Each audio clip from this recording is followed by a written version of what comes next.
morning, everyone. Buenos dias. Buenos Thank you all dias. so much for coming. We're just going to give a few minutes to test the mics, and we can say hello, testing. Hello. Yeah. Greetings. Hello. I am on. Hello. Oh, yes. Great. Thank you all so much for joining us. Our theme is Fierce Leaders. I have the wonderful pleasure of being here with three amazing trailblazer conductors. And my name is Angelica Durrell. I will have the honor of being your moderator today. And I welcome the audiences on Happen, our virtual audiences, and I encourage you all to engage in conversation through the Happen app. There's also going to be a session in there for questions, for Q&A, as well as discussion. So please engage, and we have a liaison that will be moderating the questions, filtering the questions for the panel, so that we can engage both virtually and in person. My name is Angelica Durrell. I'm based in Stamford, Connecticut. I aspired to be a woman conductor, was going on that trajectory, studied with, great conducting teachers, and said, you know what, I really want to make a dent in creative youth development and start an organization that does not exist, start a native instrument ensemble, and envision an integrated orchestra that does not exist. So in a way, I've orchestrated, and my score involves children, involves institutional partners, involves national funders, in a local community as well. So I think that is the impetus of me being here on this stage as well. But I want to have an opportunity for us to welcome everyone and tell us a little bit about yourselves. Yeah, of course. So good morning, everybody. My name is Kalena Bovell, originally from Los Angeles, California. I'm currently based in Memphis, Tennessee, where I'm the assistant conductor of the Memphis Symphony. And I'm here this weekend with the honor of conducting the Sphinx competition concert. And so if you were there yesterday with our junior laureates, you saw me on the podium and you got to witness those fantastic students. Within my career, I've kind of done it all. I've been a music educator. I taught at a boarding school. I made my BBC prom debut 2 years ago, and then I've just been fortunate to be able to guest conduct and work with students and work with some really fantastic orchestras. So thank you so much for having me. Maestro. Sure. Jeri Lynne Johnson. Lovely to be here. I do a lot of things. I founded my own orchestra, Black Pearl Chamber Orchestra. And I also do a lot of guest conducting with operas and orchestras. Santa Fe Opera. I'll be doing COSI this spring with the Opera Theater of St. Louis. LA Phil, lots of places. So enjoying having a great time visiting lots of wonderful orchestras around the world. Hello, everyone. My name is Fernanda Lastra. I am from Argentina. I have been in the States for the last 7 years. I am currently a Conductor Diversity Fellow for the Buffalo Philharmonic Orchestra. There I am assistant conductor, cover conductor, and I lead the family concerts and the youth concert series. In Argentina, I did many things as well to advance in my career. I taught 12 years at the University of La Plata, from where I hold a bachelor's in conducting. In the field of year training, I worked for a program with similarities with El Sistema for 5 years. And later, as entrepreneur, I founded my own ensemble as well that I ran for 4 years as music and artistic director. And it's a great honor to be here with you and with such wonderful colleagues. Thank you. And I'm just pleased to say that Fernanda is the first Argentinian or Latina conductor that we know of to have the fellowship in Buffalo. Jeri was just conducting the Kennedy Center honors, honoring the great Tania León. And Kalena is conducting the Sphinx Symphony for the very first time this weekend. So it's really remarkable woman leaders today. Yes. So I want to just delve right into the first question, and the reason why we're here. It's how does being a woman conductor, being a Latina conductor, being an African American conductor, how has that made a difference? Has it been more challenging? Has it been rewarding? Because oftentimes you don't ask a man this question, but we have to ask that question, and that's what we're here to talk about. So who wants to start? I can say for me, being an Afro-Latina, unless you hear my accent, you don't know that I'm a Latina. And so it's kind of been twofold. I will say right now it is the year of the woman, and it is the year of the Black woman. Sadly, because of the murder of George Floyd, there have been a lot of organizations and institutions who want to hire Black conductors, and who especially want to hire Black female conductors. And so for me, being a woman conductor coming up through the pipeline, it was a lot of adversity, because there was still that mentality of, you're really talented, but there's something about playing under a woman, or there's something about having a woman on the podium. But then there's the opposite side, where you have a lot of fellowships and diversity programs that want to champion women conductors and conductors of color. So, I feel like it's been a twofold journey for basically being a triple negative, being a woman, Black conductor, and a Latina conductor. So if you don't mind to follow, who has said that these are the challenges but you're a woman? So where have you heard that from? Oh, where haven't I heard that from? No, seriously, it's like, what I say is I've been basically challenging the mental, or the thinking of society since I was born out the womb. You know what I mean? It's like I've heard it pretty much since I was a child. I'm a violin player. And so I remember when I was 11 years old, one of my colleagues who said, "You will never be good enough because you're not Asian."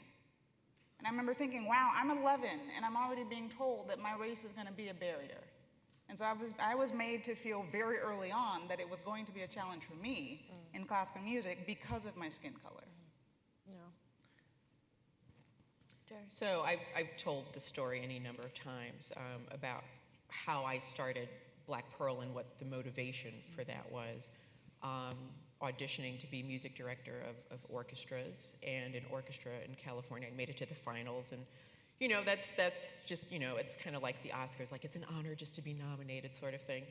When you get to that after beating out hundreds of people for these jobs, and I'd been the finalist for 3 orchestras, and this is just after I'd won Marin's Taki Alsop Conducting Fellowship, so I was the fellow that year.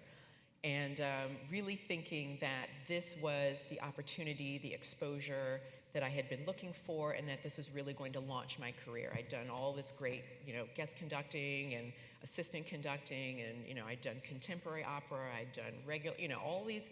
I had all of the chinks in my armor kind of covered in terms of the kinds of things that I would need to be called upon to do as a professional conductor. And I did not get the job at any of these orchestras after being a finalist, but one orchestra, which is very rare, gave me the opportunity for feedback, which they normally don't do. Either you just, you kind of find out through the announcement, we've hired our music director, and when it's not your name, you're like, oh, I guess I didn't get that job. So that's kind of how you find out sometimes. But the search committee chairman had offered the two unsuccessful candidates an opportunity for feedback, which is very rare, and so I jumped at that opportunity. And we had a really lovely conversation, and this was a European gentleman.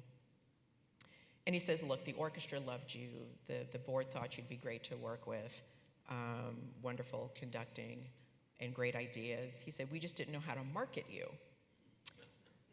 Look at people chuckling. I love this reaction. He says, we didn't know how to market you. And, I didn't know at the time what he meant by that. I was genuinely confused and a little naive, obviously. And he said, look, you just don't look like what our audience expects the conductor to look like. And to hear that was both devastating and eye-opening at the same time, because it made me realize that no matter how good I was, that talent was not the barrier, that experience was not the barrier, that my biology was the barrier. And that wasn't something I could change or was interested in changing. And so for me, I decided to set out to change the industry, and that's what Black Pearl was founded on, was the understanding of using that really negative and hurtful experience and creating something positive and beautiful and rare, like a Black Pearl, out of it. And to use this as really a laboratory for addressing a lot of the concerns that bring us together at Sphinx today. So Black Pearl is the country's most diverse professional orchestra. Black, white, Asian, Latino, different ethnicities. Everybody's either a student or a teacher at Curtis, at Juilliard, at Peabody, members of Philadelphia Orchestra. I mean, it's just world-class musicians. And so the message immediately was dispelling that myth of the inverse relationship between diversity and artistic excellence, which plagues this industry. Quite frankly, the belief that if you have too many brown people, the artistic quality might suffer. And so we just put that myth to bed right away. We've won multiple NEA grants. We're the only organization in the country to win 3 Knights Arts Challenge grants for the quality of our innovative ideas and programming. And out of that, I was able to create my consulting practice, which is DEI Arts Consulting. Some of my clients are here today. But you know, it was with the idea of, all right, how do I fix it so that no one hears what I heard ever again? How do I create opportunities and ways to bring people into the beauty of what diversity can be in an orchestra and how it can positively impact not just the human capital aspects, but not just the audience development, but the financial as well. That these are not just moral imperatives, but they're really business imperatives for the survival of our industry. And so that was, you know, what Kalena and I have both been dealing with. And I think any woman of color in this industry, regardless of what instrument they play, deals with is finding a way to navigate that negativity while maintaining a love for the art form and leaving something positive for people coming up in later generations behind us. Oh, thank you. Fernanda. Well, my story is, I feel like I have born 2 times. When I came to the States, I opened my eyes. So I will start from the very beginning. In Argentina, I did many things to advance in my career. As you heard before, I created my orchestra, but also I was teaching in the university. I was going to master classes, workshops. Growing up as a young woman conductor at the beginning of the millennium, let's put that age there, was not easy. And I knew there was discrimination to women around me. And I'm not proud of this, but I must say I thought it was normal. And I thought it was normal because no one was talking about that. And we are so far, it was in the culture. We are so far in South America from these type of conversations. Even we advanced right now, but right now we have only 2 women conductors in the whole country and no women conductors conducting opera at all. And so on and so forth. There are more stories to tell about. But at that moment I was young, I was inexperienced, and I thought it was my fault. I mean, I thought I was lacking knowledge, or I was always lacking something. So I started in that career of, okay, I will fool myself with a lot of knowledge. So I will go to master classes and workshops, and I will attend concerts, and I will go and talk to the conductor after the concert, and I was going to attending rehearsals. And then I thought, oh no, maybe it's my networking. I have to expand my networking. So I started traveling to Brazil every single year for 5 years, going to festivals and knowing people. And still doors were not opening for me. And so I thought, okay, what else? Oh yes, I am a pianist. I need to learn a string instrument. So I learned to play the viola, and I started playing. And so at one moment I thought, okay, there is a symptom here. So I started to, I knew and I didn't know at the same time, as I said, until I came here and I started listening at things, right, about inclusion and diversity. So I created my orchestra, and because there was an internal desire, I thought, okay, I know I am worth it, I know I am ready, I know I have something to offer, and I want to make an impact in my community. I have all that, and my mission is to create a positive impact through my work in music, but has to be with quality and excellence. First, I have to start from myself. I want to be a good conductor. To be a good conductor, you have to have opportunities to be on the podium.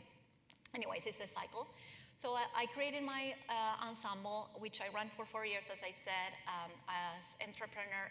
I must say philanthropy doesn't exist in Argentina, meaning that all orchestras are founded by the government. So I was a crazy woman trying to I was a music entrepreneur and going to sponsors and asking for logos. I was collecting logos in my programs, and I am proud to have had 12 as the maximum logos I had in 2016 when I came here.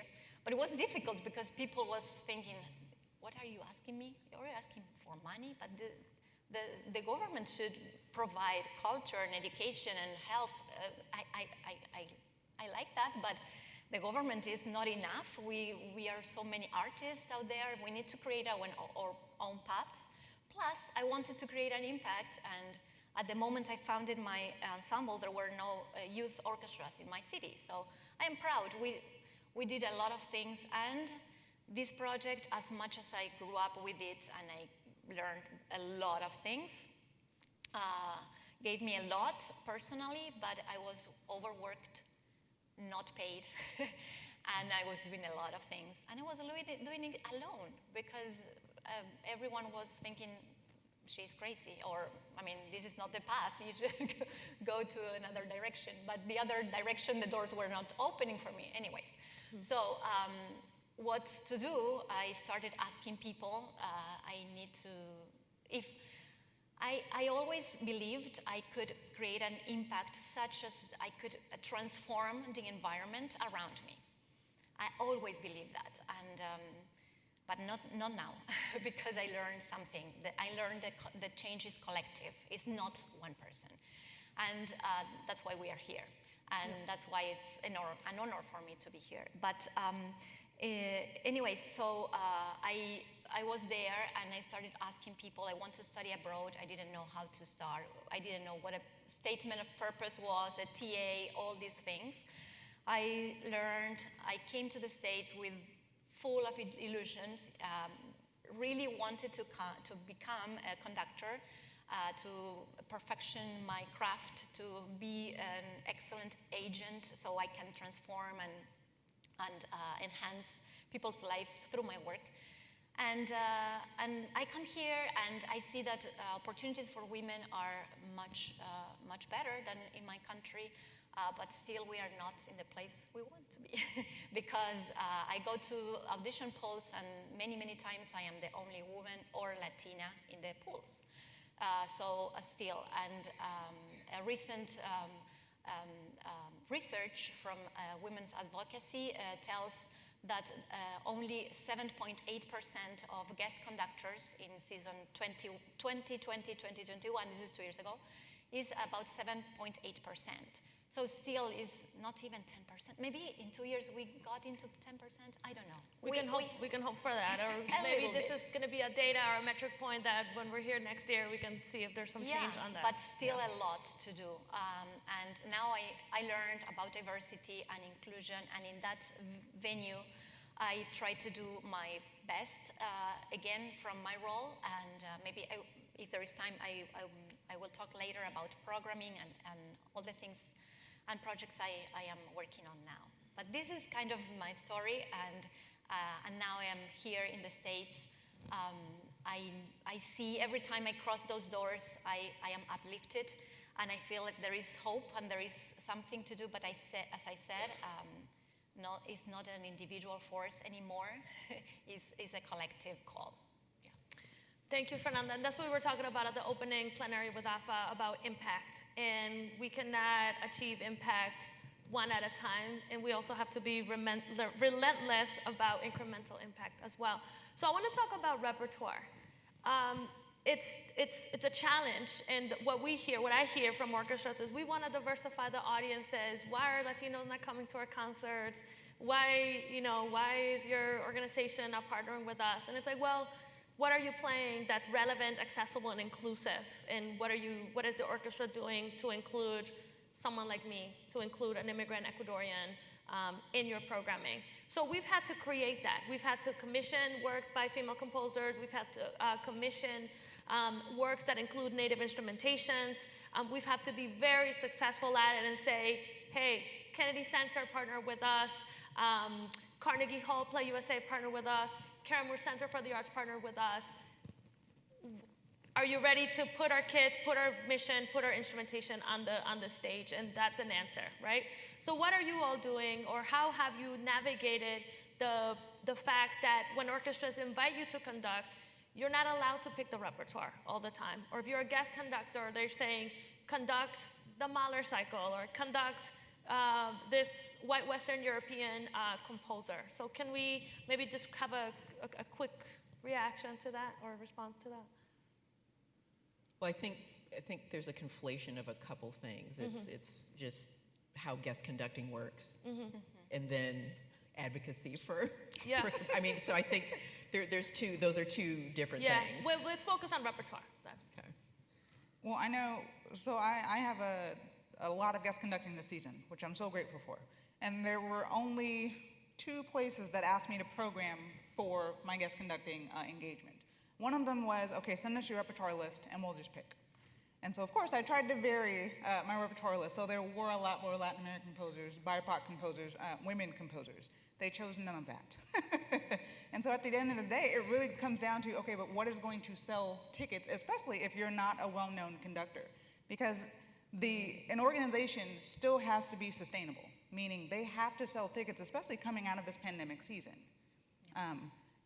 So that's kind of how it's worked for me. I mean, I always, and usually if I'm offered a chance to suggest a soloist, I will try to suggest someone that I want to work with, but also a soloist that's either a young musician, I am champion for young musicians as well, or a Latin American soloist, a woman soloist, just anything that I can do. But I know one thing I do like to do is when I'm with an organization for the week, I try to ask for educational opportunities, meaning can I go into the school systems just to work with the students, work with the teachers, so that they can see representation outside of their concert hall.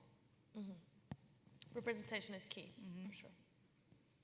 So I think because I have my own ensemble, I have a little bit more power and opportunity to do things in addition to the guest conducting. So from the guest conducting standpoint, it's the same thing. Sometimes you get to pick, sometimes you don't. I'm always going to advocate and err on the side of people of color, because if I don't, who will? And usually because they trust my judgment, and because of the reputation of Black Pearl, they're willing to take people that I offer. So I've taken soloists and people that I've worked with at Black Pearl to other orchestras with me.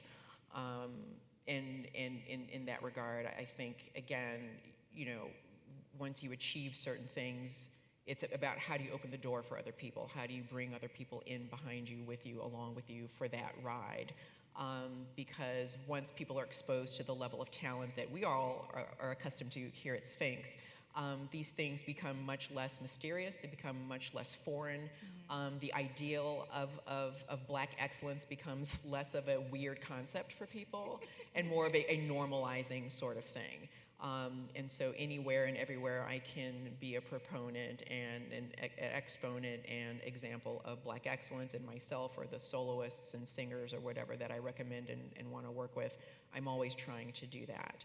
That being said, within Black Pearl, I have a lot more latitude to do, frankly, whatever I want, because it's my orchestra and I sign everybody's checks. So, and that allows me to do a whole lot of things.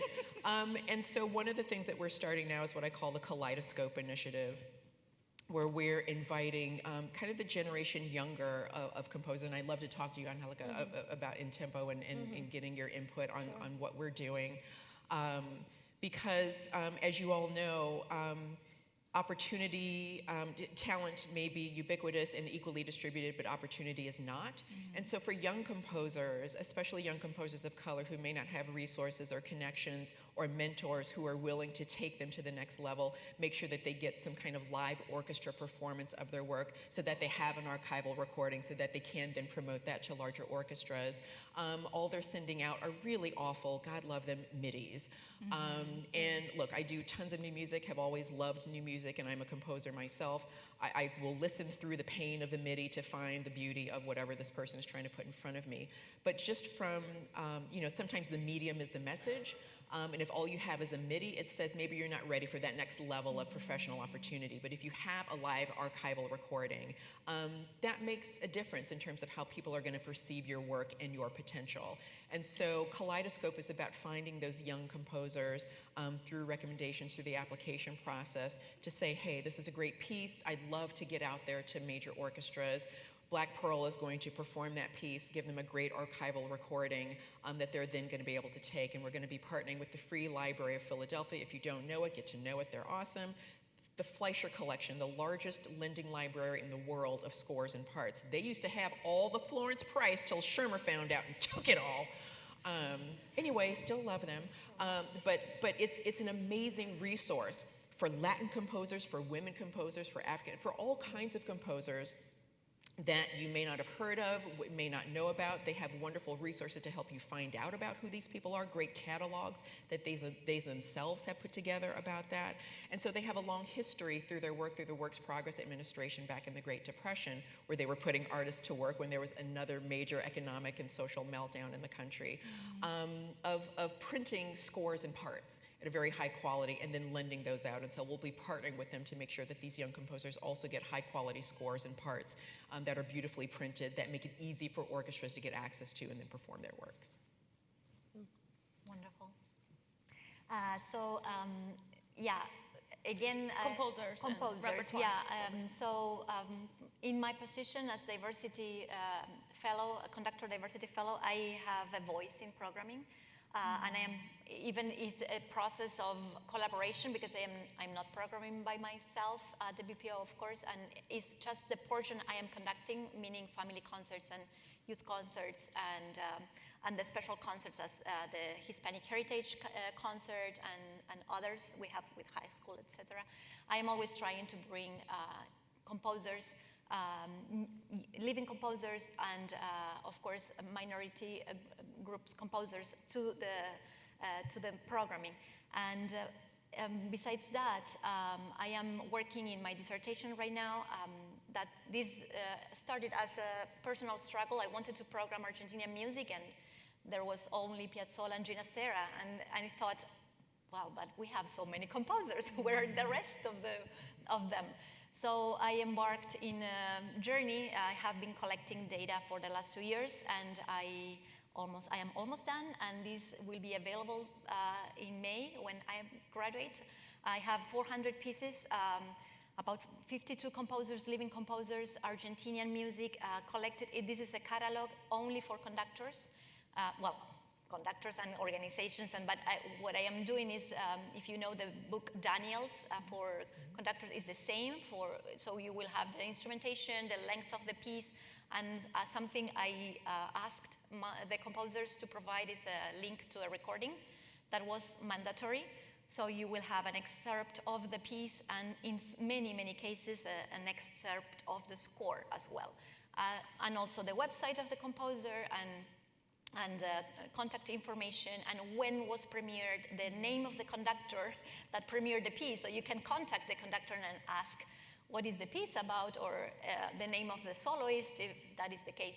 So I am so excited about this project, because I think that from my role, I can bring some new pieces to the world and some light to something that it was there always, but it needed to be organized, because something also I was struggling in this project. When you go to a composer's website, we never, or few times, we find the information conductors need in order to program.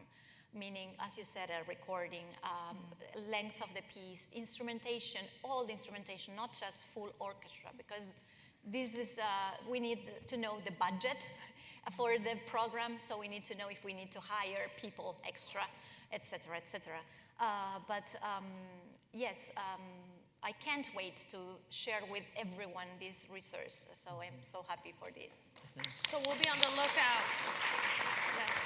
So we'll be on the lookout for your catalog of Argentinian music, and we'll also be on the lookout for the recordings and the scoring for young composers as well. If we have any composers in the room, this is great information to say, have it ready, have a package ready, have your PR stuff ready so that when you talk to people, there's no excuses and you have something to walk away with. You know, that's how we have to just market ourselves, right?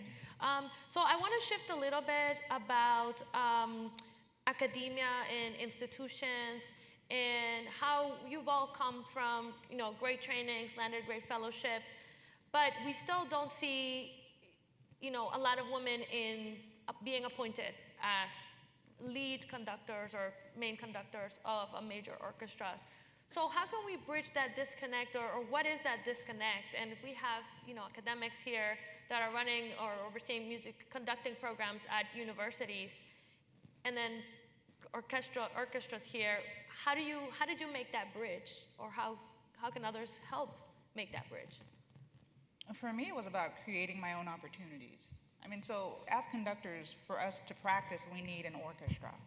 And so in grad school, I was fortunate that a lot of people enjoyed my work, so they were always asking me to conduct the recitals, or I was always doing some cover and conducting for the Hartford Symphony, as an example. But once I graduated from school, I started working at a boarding school, and I realized, you know, high schoolers, I love my kids, but they have a certain kind of reach that they can attain, and then that's it. They really cannot surpass that barrier. And so I thought, well, what are the things that I'm going to need in this field? Well, I need to be able to speak, to manage my time well. Programming, you can't really do such high-level repertoire with high schoolers, but I thought I'm going to use this job as a way to practice the skills that I'm going to need in order to get to the next level. And then what I would do was I would contact players from my graduate school and said, hey, I need to practice rehearsing. And so basically about twice a month, I would pay my friends $25 each, and I'd say, let's go through Mendelssohn Hebrides Overture. And we would do some things. I'd say something, and I'd say, okay, was that helpful for you all? Could I be clearer? Could I, you know, what can I do to make this more efficient? And so those were some of the ways that I started bridging my own gap between graduate school and the field. Because what I realized in school was that you are trained to conduct the ensemble that's in front of you. But a lot of those skills don't translate to when you step in front of a professional ensemble. And so we're often taught 5 words or less if you need to rehearse something. Don't go into an anecdote because there's no time for that. Whereas in grad school, you have 3 to 4 months working on one piece. In the field, you have 4 rehearsals. And so those were some of the ways that I did it. And then I was also just watching as much as possible because I'm a visual learner. And so I would go to Hartford's rehearsal. I would ask my friends who had orchestras, can I come sit in and watch you rehearse? Which then turned into, hey, why don't you cover for me for this rehearsal? So it's also a lot of networking to be able to bridge that gap. And I was just applying for everything, fellowships, master classes, because you also have to continue growing and striving to be better as a musician. Definitely, yeah. Anybody else wants to? Yeah, well, I have kind of the same trajectory. When I came here, I already came with experience working with youth ensembles for more than 10 years and training ensembles. But I was very lucky to be here in 2 institutions, 2 universities with a lot of podium time. And this helped me, and then the opportunities my own colleagues asked me conduct this or conduct that helped as well. And for the 2 institutions I was part of, both mentors had professional orchestras besides the academic job. So this is something I start seeing more and more. Conductors that are in academia and also they conduct a professional orchestra. So I will say if you are looking for a program, 2 things you can look for podium time and look for if that conductor has any link to the professional world, if this conductor has a position as music director that can guide you in every process. So I was lucky to have conversations about interviews for director of orchestras position as music director or assistant conductor with the same person, because these persons were aware of all those paths. So I'm going to answer a little differently because I did not go to school for conducting. I think it's important to talk about, from a pathway standpoint, the invisible trails that lead to opportunities. Because the misperception is that it's this kind of straight trajectory of, I was an assistant conductor and then I'll get this and then I'll get this. And it's just not that straight. It's very crooked, and you kind of make lateral moves and then you go up. But then there's also the invisible pathways of people just drop your name and then you get a job. And so the reason why this conference is so important is because for decades, people of color and women were left out of those invisible pathways. Their names were just not dropped in someone's ears. And so it's important to be honest and to be real about the variety of ways that opportunities are garnered by people, and why making those personal connections and getting that exposure is so important. So the talent and the experience of being a good person to work with, those are all, basic foundational things to have. But there's a certain amount of magic and wonder and just nepotism and personal connections. And so that's, and so it takes away sort of this veneer of this idea of, American meritocracy, that people get to places solely because they've earned it. I think we all know people, not just in this industry, but pick any industry, and you're looking at these people thinking, how does this person have this job? What is it? They don't have any talent, they're not even very nice, but here they are. And so so we need to be real and honest about that, because I think a lot of these rules and perception exist to be exclusionary.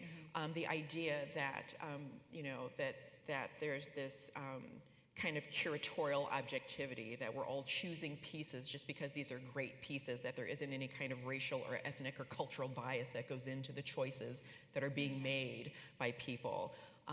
And so we have to, so that's why I want, these are, yes, pathways, yes, absolutely, assistantships and fellowships and those kinds of things. But the hard reality is that sometimes people just call up someone else. And I've been the beneficiary of that. So, I get one job somewhere and then people just call up, and then all of a sudden I get jobs all over the place because someone just called and said, she was great, you should hire her. Okay. I don't know these people. I just get emails from someone out of the blue like, we want you. Okay, sure. And I always ask, how did you find out about me? Oh, I'm friends with so-and-so. This is how it happens. So. Well, I will say, so I have an upcoming engagement next November, and someone from the organization said, we got your name from the conductor of the Oregon Symphony, who highly recommended you for X. Are you interested? And I said, oh, wow. So it really does happen to be who you also know. Right. And reputation is huge in this business. If people enjoy working with you, they will continue to recommend your name. If not, good luck. Right. So definitely, if we can maybe touch a little bit about mentoring and the importance of opening more doors, or how, you want to be surrounded by people that will mention your name in a room full of opportunities, right? So how did that come to you? Like, when did you become very intentional about networking, very intentional about knowing who's in the room and making sure that they know who you are and that you're looking for these opportunities? Well, I went through a fellowship program with the Chicago Sinfonietta, which is Mayan Chen's orchestra. And I remember from day one, she said, Sinfonietta will not make your career. If you want the career, you have to go for it. But, before every concert, there would be little gatherings between patrons and Mayan. And so for one of our assignments, it was, okay, you have to watch Mayan work the room. And we were like, what do you mean? As soon as she walked, it was just 2 minutes, she'd walk in, and we just stood there, and we were like, wow. That's how you work a room. She was just being herself, but the way that everyone gravitated and flocked to her, it was authentic. It wasn't, I'm maestra, therefore look at me. It was, no, I'm just being you. I really want to get to know each and every one of you. I'm going to bring you in. So I learned from that program the importance of networking, but authentically.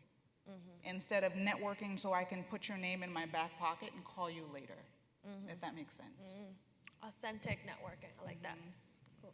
Yeah, in my case, I love to connect people. So I think that the way I do sometimes networking is connecting this dot with this dot. And without, I love to be in the way to producing something, if you want. But later I understood that this is like meaningful connection. It's not just writing, do you have any opportunity for me?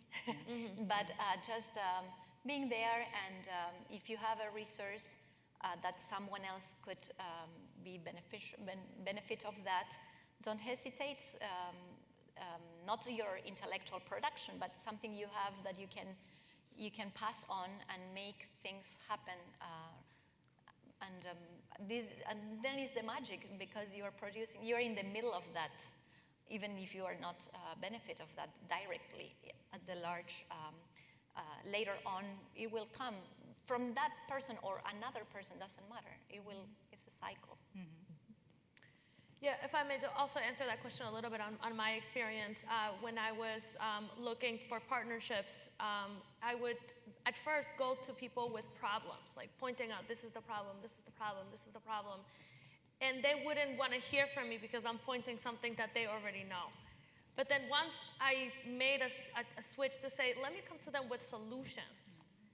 Then like, hey, there's this immigrant, new arrivals issue, but I can suggest this program, and this is how much it will cost you, and this is what it will take. And then they loved it, or people like really embraced our approach to concepts of scale. We can solve an issue with 50 kids, we can multiply to 500 to 5,000. So that's also my approach to networking. How about you, Jeri? I agree with both of them. It's Q&A time. Yeah. So I definitely want to make sure that you all can participate in our conversation, both here in person and also via the Hopin app to our virtual viewers. So we are going to transition a little bit into Q&A. You can go to the microphones on the sides and also on the chat, and we'd be happy to, our panelists and myself will be happy to answer and engage in your dialogue. Let's start with you. Hi, my name is Adiza Jibril. I'm with the United States Army Band. I'm the alto section leader for the U.S. Army Chorus. I've been struggling, hi Ariel. I've been struggling recently with the idea of representation for representation's sake. And so what does it mean when we enter these spaces as women of color that are predominantly white, predominantly male? Do you believe that it is the inherent responsibility of us as women of color to push the culture of these spaces and these institutions forward? And is that ideology, should that be at the root of the way we mentor the women who are coming behind us? Is it enough for us to just be bringing these women into the spaces? Should we be encouraging them to take up that ultimately extra responsibility, that extra workload? Is that something that y'all believe is inherently our job? So I will say, thank you for your question. I'm a big proponent of going beyond representation to empowerment. So it's not enough to just be in the room, you have to actually have a seat at the table.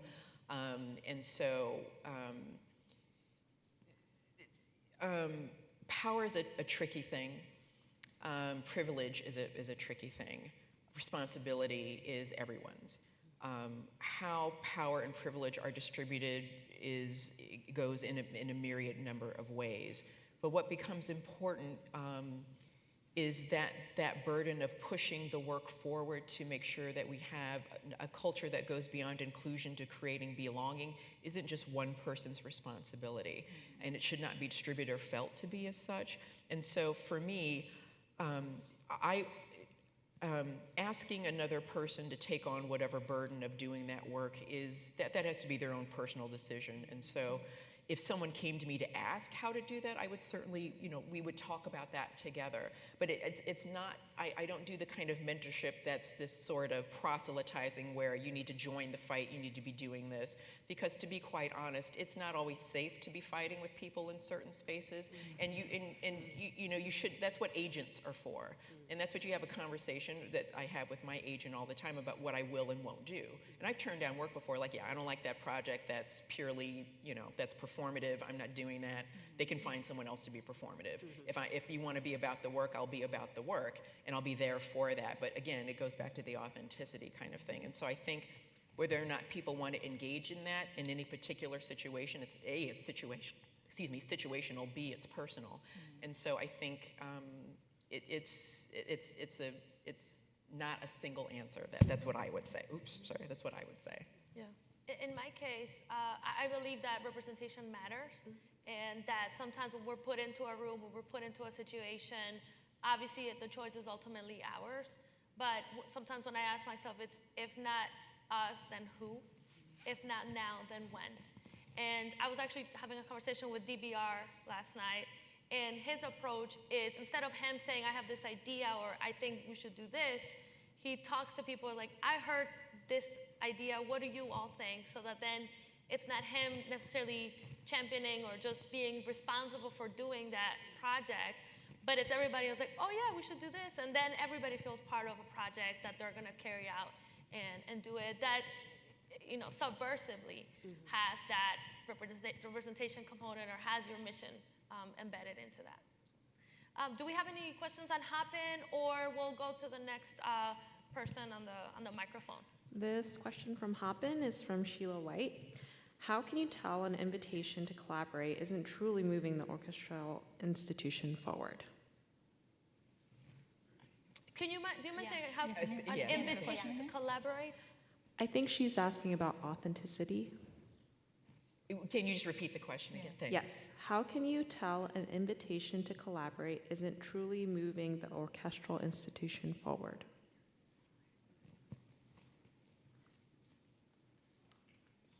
I'm still not understanding the question. I think, Collaboration, so, and I'll speak, I'm sorry, No, go ahead. I'll speak about this from the standpoint of Black Pearl. This is something we've had to navigate ever since I founded the orchestra. People immediately wanted to partner with us once they saw that we were successful, and we drew an audience without doing any advertising. And we still, I'm a little ashamed to say, do no advertising. We always sell out just because we're meeting a niche. We're filling a niche. Philadelphia is a majority minority city, as they say, and so our audiences are what people are striving for in this field. 50% to 60% African American. We have a wide range of family income levels, education levels. It is a truly diverse audience, and so people wanted to partner with us because they wanted a piece of that, because they couldn't do it in their own organizations and they weren't willing to make the changes in order to do that, so they wanted to piggyback on ours. Mm-hmm. And so, knowing these people as I did, I was very quick to say nope, nope, nope. And then for the ones that I said yes, they were genuine collaborations on multiple levels, not just around the diversity, but around the artistic, around the value system, around our organizations really worked well together. It wasn't just a transactional relationship, and I would say you have to go with your gut. If it feels transactional, it probably is. Yeah. Mm-hmm. Yeah. Yep. Well, And partnerships, I believe partnerships move at the speed of trust. Yep. It's like if Right. we trust each other, we'll do a concert tomorrow. If we know there's other types of interests, we'll give it time and let's see how authentic you really are and what are your goals as an institution as well. Next question, please. Yes, so first of all, I want to say thank you for this talk. It has been so inspiring for me as a Latin and as a woman, so I very much appreciate this talk. Thank you all for that. And now, because it has been so inspiring, I think you might be the right people to ask these perhaps open-ended questions. So the first one, I am a DMA student right now planning my lecture recital, and my dream topic is to perform this piece by a living female composer, and I have found the barrier of I need the topic to be approved by this academic advisor and people in my career that they are all about, oh, maybe you can do that, but you need to draw a comparison with another, like, traditional composer or something. I am like, why this cannot be all about this piece that I want to perform and bring, because I know not many people know about the piece, so So how to push those barriers, again, that's something we have been discussing a lot. And my second question is, I loved hearing Fernanda. I felt so identified with you because I didn't know either about statement of purpose and anything like that when I came to the States. But more importantly, I agree with you that in my country, in Colombia, we don't have either these like kind of spaces for these discussions of diversity and inclusion, not as much as here at least. So how to bring these discussions down there, how to expand SphinxConnect to all the Americas, that would be like a big, big dream. Oh, yeah, this is a super big question. I will answer that first. I don't know. I think being back home and being the example and start to talk about the things with the musicians, with everyone is a big step already. And yeah, we are immigrants. Once we left home, we are not the same person we were.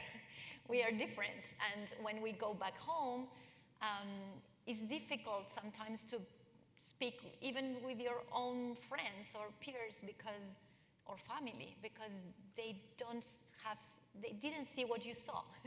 So you have to be patient and go and speak up and go and it will take time, but do it, and maybe you can create a program, or you can create well, I did an interview cycle for Argentinian composers in collaboration with a music magazine in Buenos Aires. I was trying to bring, okay, these are our pearls. These are our heroes. Look, they are alive. So, I don't know, try to move the ground, put some seeds, and put water, and again water, and again water, and again water. It will take time for that, yeah. Yeah, and wait a minute, you did the first question. From my opinion, I don't know, I will say, go with your piece, and if they want, if maybe you need to compare with a traditional piece, but at the end of the day, you will do the piece you want. And this is one very little star in the universe of your career. So don't give up with that piece that you want. If you need to write a dissertation on Brahms symphonies because you want to perform that piece, maybe do it. I don't know. That will be, you will consider how many hours will take, but this is just one part of the, how do you say, un grano de arena in la playa. Just a little grain of sand in the thank you, grain of sand. So, and you have a vision, so don't give up to your vision. Maybe you cannot play it now for your masters, but you will play the DMA, sorry, or you will record later on a CD on that, and double the apuesta, double the bet. Yeah, and be strong and go for it. Yeah. Thank you. We have a question on Hop-In as well, and then I want to have another question on the mic. This is, how do you cope with being asked personal questions that you know your male counterparts are not asked, such as about family and professional balance? I just don't answer them. I mean, any question that I'm not comfortable speaking about, I just don't. And I know sometimes before an interview, they usually will say, are there any questions that are off limits? And I say no until they are. Meaning if there is a question that is just off limits to me, then I just very respectfully say thank you for that question, but I do not feel comfortable answering that. Yeah, for interviews, I ask always, can you send me the questions first? I want to see, and I agree with you. Yeah, there is, of course, a limit. Yeah. Or just being intentional about how you're going to message your concert, how you're going to message your bio, how you're going to present yourself, and those are your talking points. And then just being able to manage a crowd and manage an interviewer to say, that's a great question, but let me tell you about our concert that we have tomorrow. Or, I love that question, but I'm here to talk about the new national funding that we're receiving tomorrow. So it's just learning, and I really think that every artist, every entrepreneur, every student should have media training skills. before they Yes. set on stage. You know, Yeah. it's like Yeah. I had to learn it the hard way, or just go talk to people. But I think it's also part of the question is the power dynamic in a job interview of being asked these questions. And how do you deflect that with a graciousness and a firmness that sets your boundaries, but also makes it respectful so that they're not going to fire you because you seem difficult. So I think that's part of what this question is really talking about. So to your point, I mean, you have to, be firm and respectful, and hopefully they understand that. Absolutely. Yeah, next question. Hi, I'm Samantha Flores. I'm a program manager with Orchids, the after-school music program of the Baltimore Symphony. I serve a mostly Latino, Hispanic community, and so a lot of stuff that we do is provide access, right, to our families to attend some of these symphony concerts with the BSO, with other ensembles, with performers in the community, guest artists that come into Baltimore. Even with providing that access, sometimes families hesitate, to go to symphonic concerts because they're like, I'm not, like, sure, we love live music, but we're not really sure, like, what's happening in the concert hall. I grew up in El Sistema Mexico, and often, I listen, playing Silvestre Revueltas, Jose Pablo Moncayo, and obviously my parents would get excited when they heard that these composers were programmed, right? And I just, I want my families to feel as excited or as like, a composer or a performer to feel spoken to. So how do you guys envision the future of engaging and welcoming Latino and Hispanic communities to symphony concerts outside and in the concert hall? I mean, how would that future look like for you guys? Well, I can speak a little bit about that. So I believe the future is now. There's no preparation for tomorrow, for next year, for 5 years. We have to do this now, and we have to start, making a plan and learning about it. INTEMPO's mission is to make classical music as well as native instruments relevant, accessible, and inclusive. So if one of our concerts is not sold out, I am concerned. So what we're doing with audiences and with our families who are predominantly immigrants is just dismantling that belief that, immigrants and Latinos are not going to come to classical music because they don't appreciate it, they don't know it, they don't love it. They love it, they just need to be invited, they need to feel appreciated, they need to be engaged as a regular practice, not just for your Hispanic Heritage Month concert, not just for your Black History Month concert, or for your educational series because you have a guest artist and part of your grant is to check off a box that they went to the Title I public school, So for audiences is make that a regular practice. And for institutions that are trying to partner, it's, again, see how intentional they really are about this and how intentional are they about just opening the seats and opening the box tickets to anybody, to anybody that wants to come, and being intentional about programming something that's relevant to them. Because, yes, if I see myself on stage, if I see a conductor that looks like me or speaks my language, I will be more inspired to practice, to take my kids to symphony concerts on a regular basis, and to go to a welcoming place where I feel welcomed. So it's very important, the concept of belonging, not just diversity and diversifying everything, but creating that sense of belonging. Next question, please. Hi, my name is Patrick Nugent. I'm president of the Dayton Performing Arts Alliance, which is the Dayton Philharmonic, opera, and ballet, all wrapped up into one big package. This is my first Sphinx. I came here mostly to listen and learn and observe, also to support a colleague of mine, Gerard Williams, who was admitted, to the LEAD program, but also because we're announcing a music director search in a few months, and I naively thought the place would be crawling with people like me trying to meet conductors. So I have yet to meet the CEO of a symphony orchestra who's not an invited speaker, whatever. But it's a terrific experience. The way that I am dictatorially pursuing inclusion, diversity, equity, and access, it's a theory I have that what you need to hire the folk you want and put them in positions of power, authority, and influence. And those three things are extremely important. So my question would be, can you vision for an audience of folks who are thinking about the future of their careers, what power, authority, influence means for a music director who is a person of color, a woman, and how would you make use of those things, and how would you encourage those in the audience to make use of those things when they're in positions of artistic leadership? Well, first of all, it's an excellent question. I think we've all heard the phrase that organizations reflect leadership. And so the power and authority, I'm sorry, the triple that you had, I apologize. Thank you. I was going to say impact, power, authority, and influence.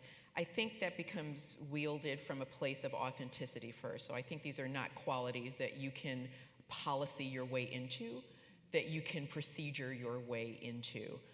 You have to start with someone who embodies those values through their work. So for me, a person's character is evident through the works, through the actions that they take in the world. And so you have to find people who are willing to do the work, because only by being the kind of leader who's willing to step out there and take the risks themselves are you going to get other people willing to follow you and taking those risks themselves.